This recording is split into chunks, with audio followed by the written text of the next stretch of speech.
الحمد لله رب العالمين والصلاة والسلام على سيد الأنبياء والمرسلين وعلى آله وصحبه أجمعين وعلى من تبعهم بإحسان إلى يوم الدين أما بعد فأعوذ بالله من الشيطان الرجيم بسم الله الرحمن الرحيم. یہ باب چل رہا ہے باب الانفاق و کراہیت الامساک. اس کی تیسری فصل، دو فصلیں پڑھ چکے ہیں. تیسری فصل ہے الفصل الثالث عن عائشة أن بعض أزواج النبي صلى الله عليه وسلم قلنا للنبي صلى الله عليه وسلم أينا أسرع بك لهوقا قال أطول كنا يدا فأخذوا قصبة يزرعونها وكانت سودة أطولهن يدا فعلمنا بعد انما كان طول يديها الصدقه وكانت اسرعنا لهوقا به زينب وكانت تحب الصدقه رواه البخاری. تیسری فصل ام المومنین حضرت عائشہ صدیقہ رضی اللہ عنہا سے روایت ہے کہ نبی اکرم صلی اللہ علیہ وسلم کی کچھ ازواج نے سرکار سے عرض کیا کہ ہم لوگوں میں سے کون سب سے جلدی آپ سے آج جا ملے گا. آپ پہلے تشریف لے جائیں گے لیکن ازواج میں سے کون ہے جو سب سے پہلے آپ کے بعد رحلت جس کی ہوگی، وفات ہوگی. فقال اطول کن یدن، تو سرکار نے فرمایا تم میں سے جو سب سے لمبے ہاتھ والی ہے.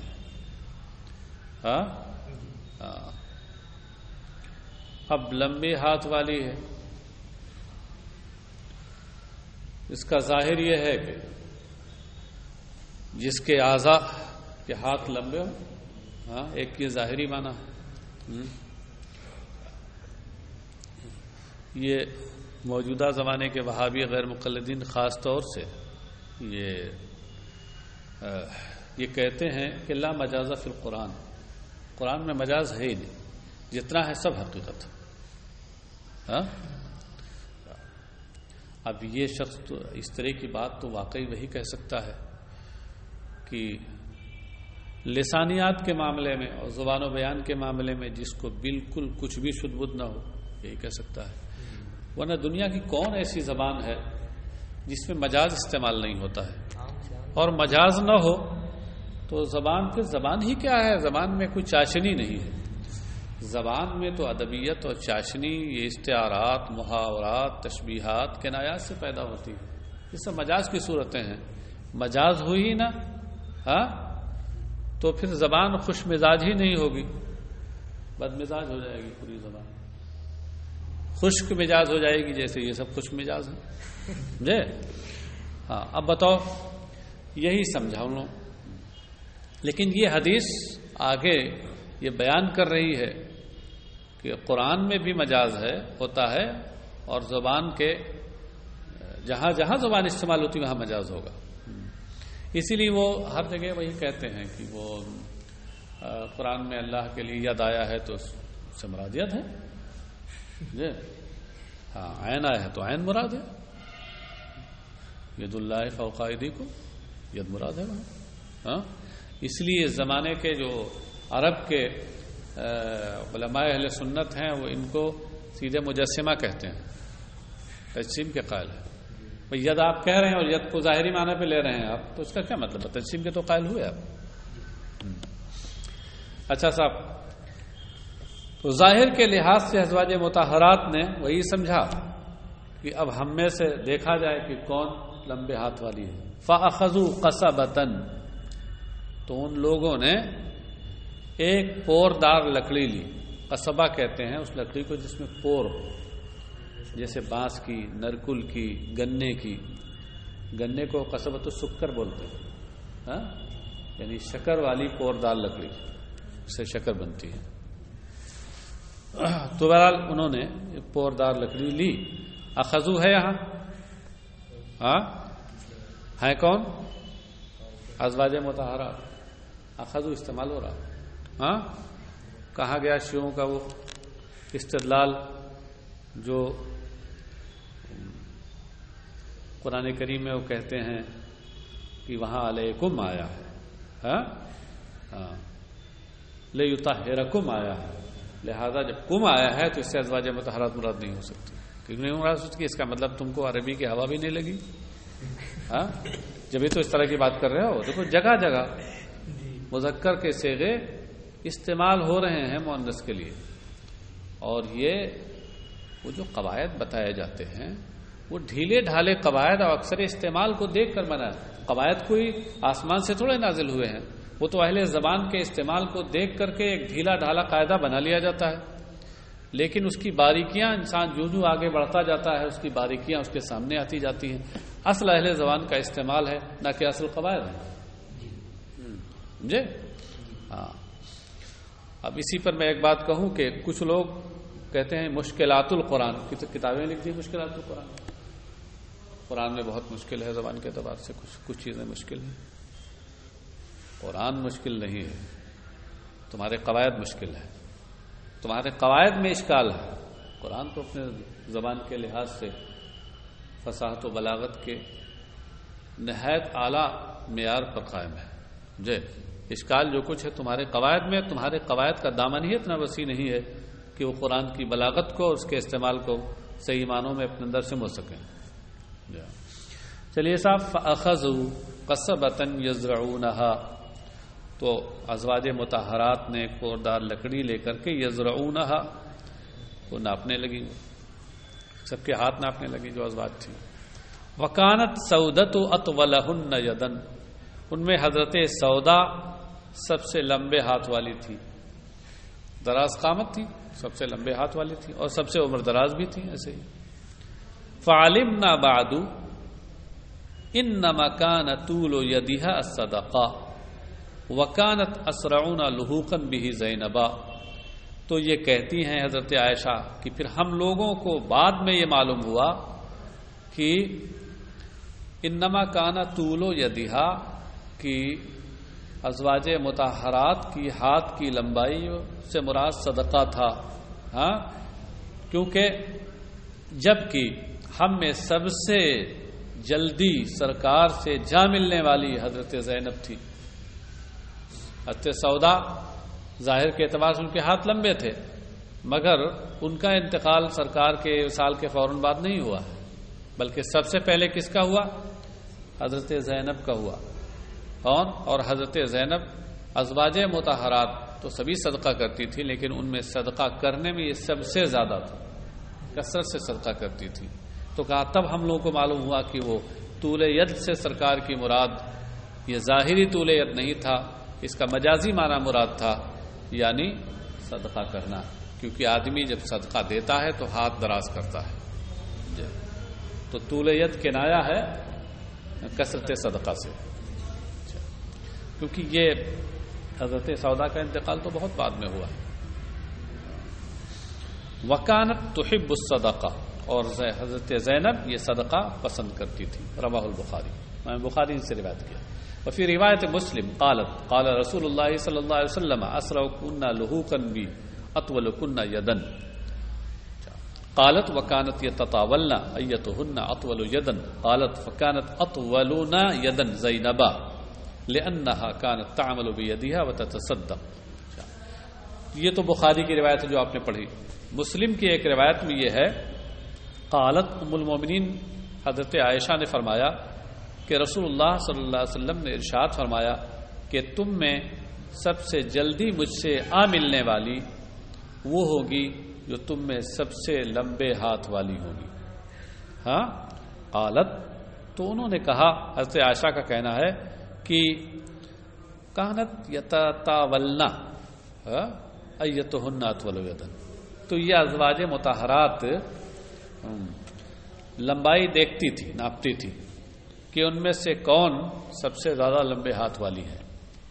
یہاں یتطاولنا کا معنی وہی ہے جو اوپر یزرعونہ ہے, ناپنا, پیمائش کرنا. قالت ام المؤمنین فرماتی ہیں فکانت اطولنا یدن زینب, تو ہم میں سب سے لمبے ہاتھ والی زینب بھی، لأنها كانت تعمل بيدها، اس لیے کہ وہ اپنے ہاتھ سے کام کیا کرتی تھیں اور تصدق اور صدقہ خود دیتی تھی. یہ ثابت ہوا کہ یہاں طول ید سے کیا مراد ہے. وعن ابی ہریرہ ان رسول اللہ صلی اللہ علیہ وسلم قال رجل لا تصدقنا بصدقۃ فخرج بصدقتی.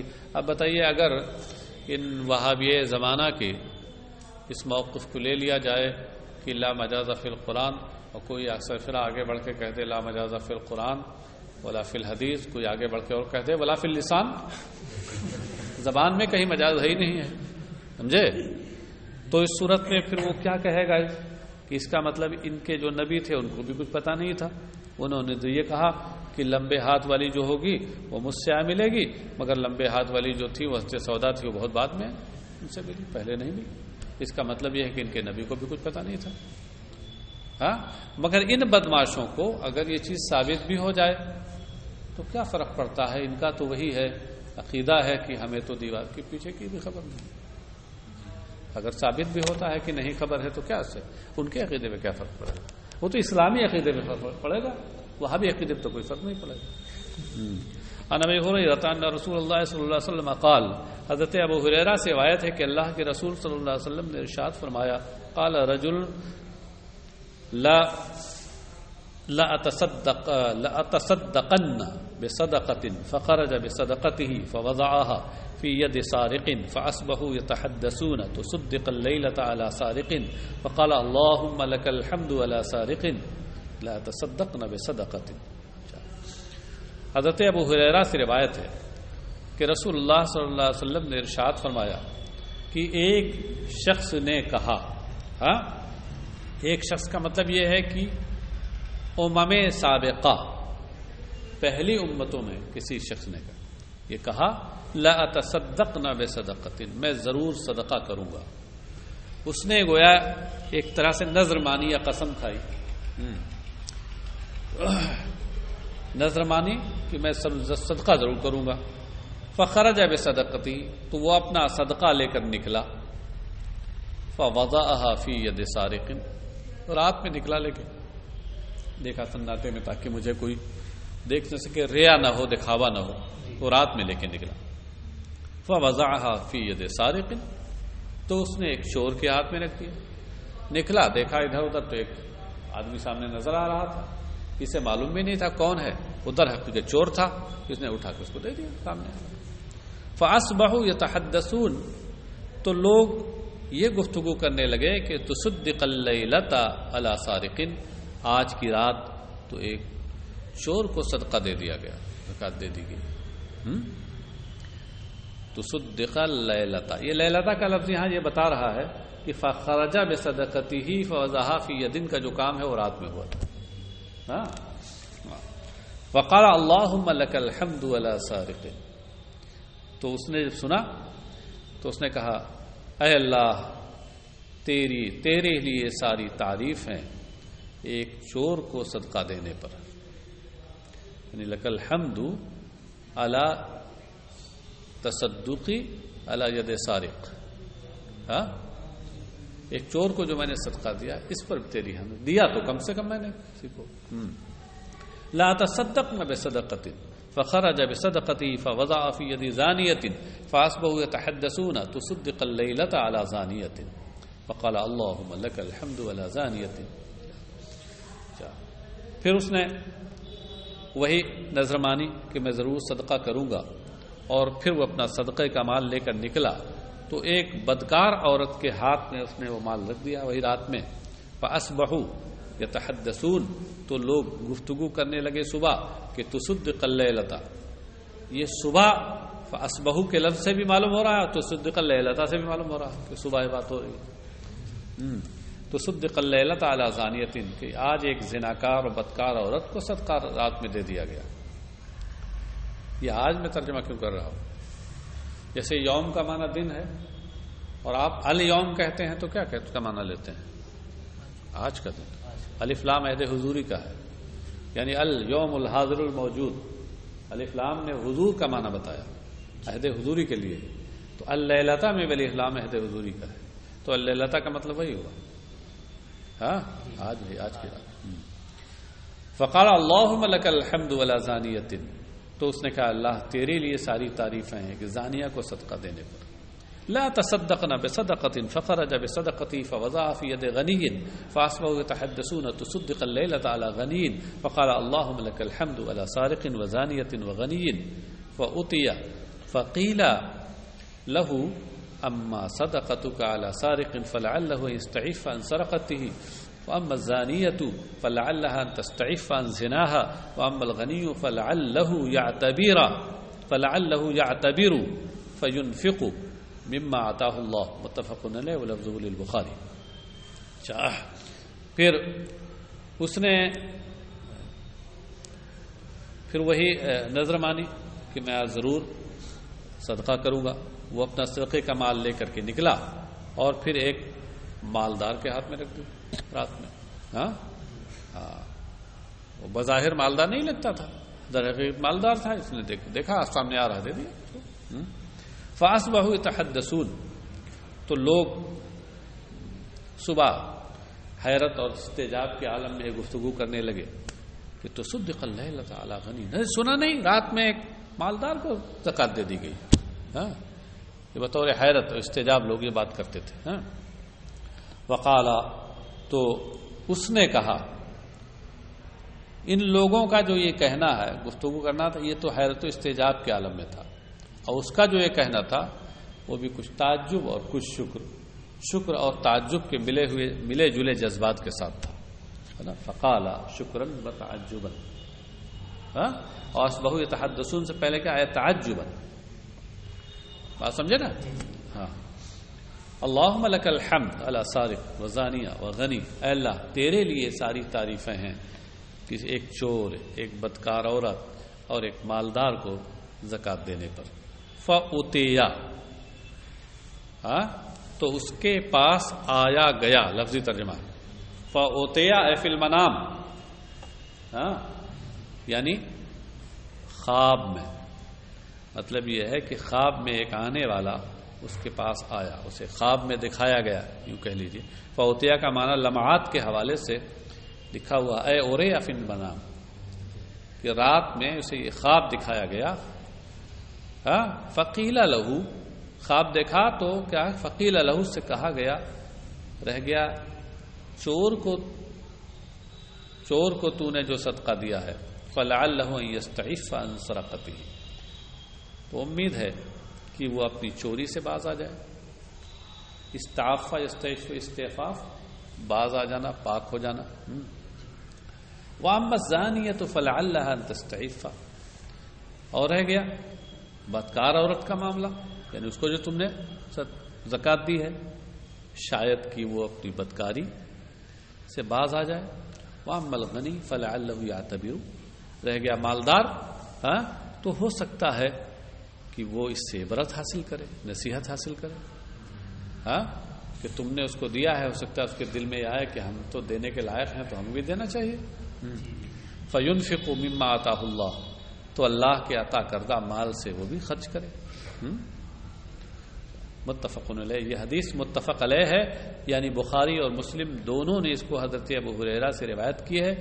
مضمون تو دونوں نے روایت کیا حضرت ابو ہریرہ سے، مگر جو یہ الفاظ آپ کے سامنے ہیں لفظ للبخاری، یہ بخاری کے الفاظ ہیں، مسلم کے الفاظ میں کچھ فرق ہے، مضمون یہی ہے. اس سے کیا پتا چلا کہ متفق علیہ ہونے کے لیے یہ ضروری نہیں ہے کہ الفاظ بھی دونوں کو یکساں ہوں. مضمون ایک ہونا چاہیے اور ایک صحابی سے مروی ہونا چاہیے. وعنه عن النبي صلى الله عليه وسلم قال بين رجل بفلاة من الأرض فسمع صوتا في سحابة اسقي حديقة فلان فتنحى ذلك السحاب فأفرغ معه في حرة فإذا شرجة من تلك الشراج قد استوعبت ذلك الماء كله فتتبع الماء فإذا رجل قائم في حديقته يحول الماء بمسحاته فقال له يا عبد الله ما اسمك؟ قال فلان الاسم الذي سمع في الصحابة. فقال له يا عبد الله لما تسألوني عن اسمي؟ فقال إني سمعت صوتا في الصحاب الذي هذا ماؤه ويقول اسقي حديقة فلان لاسمك فما تصنع فيها؟ قال اما اذا قلت هذا فاني انظر الى ما يخرج منها فاتصدق بثلثه واكل انا وعيالي ثلثا وارد فيها ثلثه رواہ مسلم.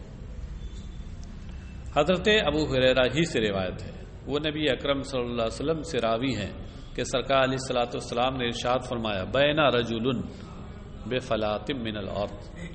فلات کہتے ہیں صحرا، لق دق میدان، بے آب و گیاہ میدان، یعنی الصحراء الارض الخالیہ عن الکلأ والماء، جمع فلوات. تو کہا کہ اسی درمیان کی ایک شخص ایک لق دق میدان میں تھا، صحرا میں. فسمع صوتا فی صحابۃ، تو اس نے ایک بادل کے ٹکڑے سے یہ آواز سنی، بادل کا ٹکڑا اوپر سے گزر رہا تو آواز سنی کہ اسق حدیقۃ فلان، کہ فلاں شخص کے باغ کو تو سیراب کر دے. اے بادل کے ٹکڑے تو جا رہا ہے تو جا فلاں شخص کے باغ کو سیراب کر دے. اسی سے آواز آ رہی تھی، اس نے سنا نیچے. فتنحى ذلك السحاب فافرغ ماءه في حرہ، تو وہ بادل ایک کنارے کی طرف ہو گیا، ایک جانب ہو گیا. تنحى اے اخذ ناحیۃ، ناحیہ کا معنی کنارہ ہوتا ہے، تو ایک کنارے کی طرف بادل ہو گیا. فافرغ ماءه في حرۃ، تو اس نے اپنا سارا پانی ایک سنگلاخ زمین میں انڈیل دیا. افرغ یفرغ افراق، انڈیلنا. ربنا افرغ علینا صبرا، اے اللہ ہمیں ہم پر صبر انڈیل دے، صبر کامل عطا فرما. حرہ کہتے ہیں پتھریلی زمین کو، سنگلاخ زمین. اور خاص طور سے جہاں کے پتھر سیاہ ہو اس کو حرہ کہتے ہیں. مدینہ طیبہ کے سے قریب ہی اس طرح کی سنگلاخ زمین ہے کہ جس میں پتھر کالے ہیں. تو یہ جو یزید کے زمانے میں حملہ ہوا تھا مدینہ طیبہ پر، اس کو واقع حرہ کہتے ہیں. حرہ کا مطلب وہی ہے، وہاں واقع ہوا تھا، حملہ ہوا تھا. اچھا، تو اپنا سارا پانی اس نے ایک سنگلاخ زمین میں انڈیل دیا. فَإِذَا شَرْجَةٌ مِّن تِلْكَ الشِّرَاطِ قَدْ اسْتَوْعَبَتْ ذَلِكَ الْمَاءَ كُلَّهُ، جبھی وہ نالیوں میں سے ایک نالی نے، نالیوں میں سے ایک نالی نے، یا یوں کہہ لیجئے کہ پانی کے گزرگاہ نے، شرجہ بولتے ہیں پانی کی گزرگاہ، یعنی کچھ نشیبی چیز ہو، پانی گرے تو اسی میں سے، یہ ہر جگہ ہوتا ہے، ہاں اس کو شرجہ بولتے ہیں. اس نے سارا پانی اکٹھا کر لیا. سنگلاخ زمین میں پانی برسا، اب وہ پانی نشیب کی طرف بڑھا تو نشیب میں جو راستہ جہاں اس نے پایا وہ چل دیا، اکٹھا ہو گیا. فتتبع الماء، تو یہ شخص اس پانی کے پیچھے چل دیا، دیکھا کہ دیکھیں کہاں جا رہا ہے پانی. فَإِذَا رَجُلٌ قَائِمٌ فِي حَدِيقَتِهِ يُحَوِّلُ الْمَاءَ بِمِسْحَاتِهِ، جب ہی اس نے دیکھا، اذا یہ برائے مفاجات تو اچانک کا معنی بتاتا، جب ہی اس نے دیکھا کہ ایک شخص اپنے باغ میں کھڑا اور پانی کو اپنے پھاوڑے سے ادھر ادھر پھیر رہا ہے. حول یحول تحویل، اس کا معنی پھیرنا. اور مسحات اس کا معنی بیلچا بھی ہوتا ہے، اس کا معنی پھاوڑا بھی ہوتا ہے. یہاں میرے خیال میں پھاوڑا زیادہ مناسب ہے. ہاں، اس سے وہ ادھر ادھر پھیر رہا تھا، یعنی اپنے باغ میں جہاں کچھ اونچا رہتا ہوگا پانی ایسے کر دیتا ہوگا یا کاٹ دیتا ہوگا پانی وہاں پہنچ جائے. فقال له یا عبد اللہ ما اسمک، تو اس شخص نے اس سے کہا کہ اے بندے خدا تیرا نام کیا ہے، باغ والے سے. قال فلان الاسم الذي سمع في الصحابہ، تو اس نے کہا فلاں میرا نام ہے، وہی نام جو اس نے بادل میں سنا تھا. فقال له یا عبد اللہ لما تسألنی عن اسمی، تو اس باغ والے نے اس سے کہا اے بندے خدا تم میرا نام اس سے کیوں پوچھ رہے ہو. فقال انی سمعت صوتا فی الصحاب الذی ھذا ماؤہ یقول اسق حدیقۃ فلان لاسمک. تو اس نے کہا کہ میں نے اس بادل میں آواز سنی جس بادل کا یہ پانی ہے کہ کوئی کہہ رہا ہے تمہارا نام لے کر، لاسمک تمہارا نام لے کر، یہ ترجمہ ہوگا اس کا لاسمک کا، تمہارا نام لے کر کے یہ کہہ رہا ہے کہ اس کی حدیقت فلان فلاں کے باغ کو سیراب کرو. فما تصنع فیہا، تو تم اس باغ میں کیا کرتے ہو؟ کیا وجہ ہے کہ بتاؤ، عالم غیب میں عالم بالا سے تمہارا نام ہے اور وہاں کہا جا رہا ہے اس کے باغ کو سیراب، کون سی نیکی کا کام کرتے ہو تم؟ قال اما اذا قلت هذا فانی انظر الى ما يخرج منها فاتصدق بثلثه الى اخر ما قال. اس نے کہا کہ اما اذا قلت هذا، جب تم نے یہ پوچھ ہی لیا ہے، یہ کہہ ہی دیا ہے، یعنی پوچھنا بھی تو کہنا ہی ہوتا ہے، قول ہوتا ہے.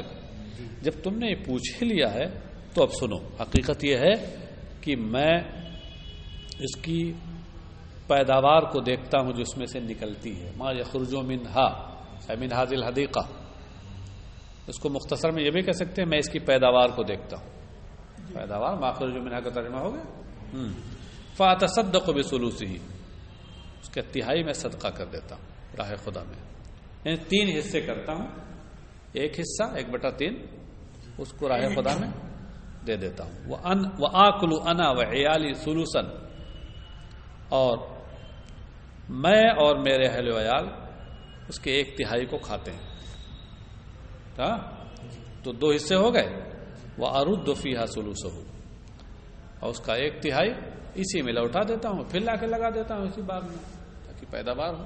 بھائی کھیت اور باغ میں کچھ لگانا بھی تو پڑتا ہے. ہاں تو اس طریقے سے 3 حصے کرتا ہوں، ایک راہ خدا میں، ایک اپنے اہل و عیال کے لیے، اور ایک پھر اسی باغ کے لیے. ہاں تو یہی میری ایک نیکی ہے جس کی وجہ سے شاید مجھے یہ مقام ملا ہے. رواہ مسلم، امام مسلم نے اسے روایت کیا.